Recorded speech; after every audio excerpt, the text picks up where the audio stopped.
Hey guys, what's up? We have early access hotfix number 14 coming right after our major patch. Gonna fix some issues with patch 1, and there's a lot of cool changes, so we'll hop right in. Fixed a rollback issue where players would revert to a previous state when exiting the dungeon. This was happening when you'd go into a red portal or anything like that. You could be reverted back, which was really bad. It was causing a lot of issues. I think it had some duplication things that were going on. So hopefully that's all fixed and we can move forward now. Hopefully the economy also isn't too destroyed. They also fixed the Occultist Boots move speed. If you were not aware, Occultist Boots had 14 move speed on them, and that has been changed. I'm assuming they added an extra 1 in there, and it's supposed to be like 4.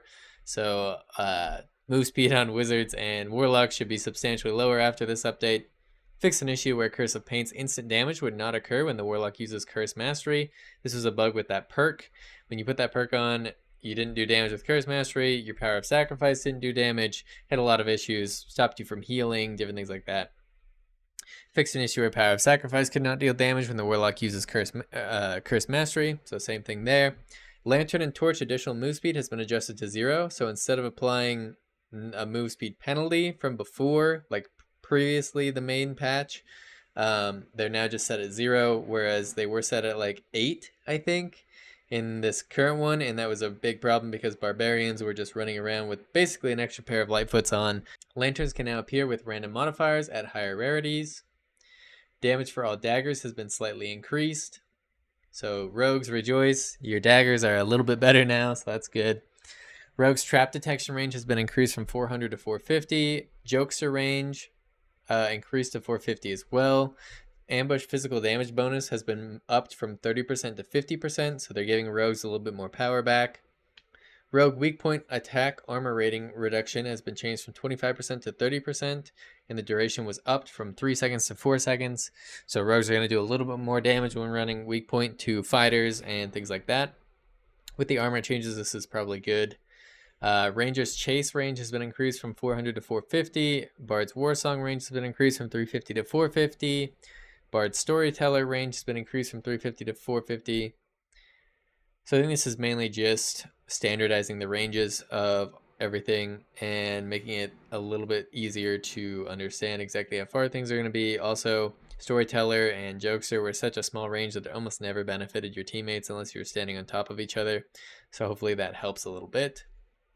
Jack-o'-lantern has returned. This, if you remember from playtest number 2, is a candy vendor for a holiday. So this is for Halloween.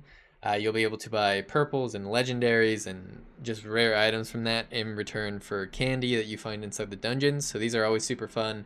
Really excited to have that back. Regular merchants also no longer sell epic items. I assume they'll still sell the legendaries, but those require an epic to craft, so you'll no longer be able to get epics just straight from buying stuff on the market.